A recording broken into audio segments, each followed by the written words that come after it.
Welcome back. એક breaking news સામે આવી રહ્યા છે, જ્યાં આંબેડકરની મૂર્તિ ખંડિત કરવા મામલે ક્રાઇમ બ્રાન્ચે આરોપીની ધરપકડ કરી છે। પોલીસે એક આરોપીની ધરપકડ કરી છે। સીસીટીવીના આધારે ક્રાઇમ બ્રાન્ચે આરોપીને ઝડપી પાડ્યો છે। તો જે પ્રમાણેના સમાચાર છે, પોલીસે પણ જણાવ્યું હતું કે 1000 જેટલા સીસીટીવી છે, તેની તપાસ કરવામાં આવી છે।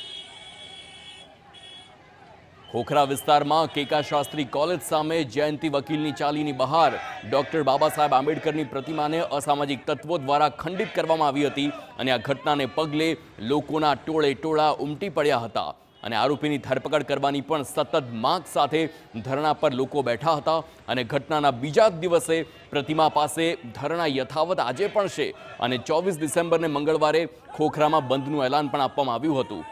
સંવાદદાતા હરીન માત્રાવડિયા ફોન લાઈન પર છે। હરીન, એક આરોપીની ધરપકડ કરાઈ છે, કોણ છે આરોપી, ક્યાંથી ઝડપાયો છે?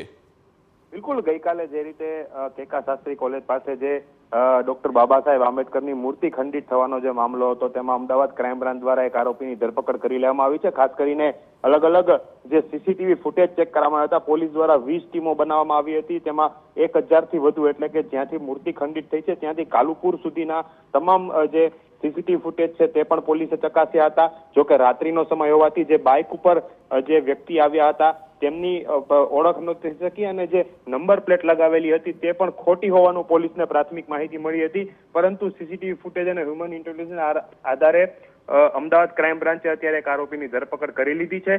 જોકે એક આરોપી દ્વારા જ મૂર્તિ ખંડિત કરવામાં આવી છે કે અન્ય આરોપીઓ તેમની સાથે છે તેને લઈને પૂછપરછ શરૂ છે, પરંતુ ગણતરીની કલાકો પહેલા જ ક્રાઇમ બ્રાન્ચે આ વ્યક્તિની ધરપકડ કરીને પૂછપરછ શરૂ કરી છે। જી હરીન, એ આરોપી કોણ હતો, તે ક્યાંથી ઝડપાયો હતો, તેની કોઈ માહિતી? બિલકુલ, હજી આરોપીની ધરપકડ કરી છે એટલે પોલીસ પણ તેની પૂછપરછ કરી છે। જોકે સત્તાવાર જે અમદાવાદ ક્રાઇમ બ્રાન્ચ છે તે 4:30 વાગ્યાની આસપાસ પ્રેસ કોન્ફરન્સ કરશે અને ત્યારે તમામ માહિતી આપશે, પરંતુ અત્યારે જે સમાચાર આવી રહ્યા છે કે એક આરોપી પકડાઈ ચૂક્યો છે। જોકે હવે કોણ આરોપી છે, ક્યાંથી પકડી પાડવામાં આવ્યો છે અને શા માટે તેને આવું કૃત્ય કર્યું છે તેને લઈને થોડી વારમાં પોલીસો છે તે તમામ સત્તાવાર માહિતીઓ છે તે જાહેર કરશે। બિલકુલ બિલકુલ હરીન, સમગ્ર માહિતી બદલ આભાર। તો 4 વાગ્યાનો સમય છે જ્યારે ઓફિશિયલ પ્રેસ કોન્ફરન્સ પોલીસ દ્વારા કરવામાં આવશે અને આરોપી કોણ છે, આ કૃત્ય શા માટે કર્યું છે અને હજુ કેટલા આરોપીઓ સંડોવાયેલા છે તેને લઈને ખુલાસો પણ થશે।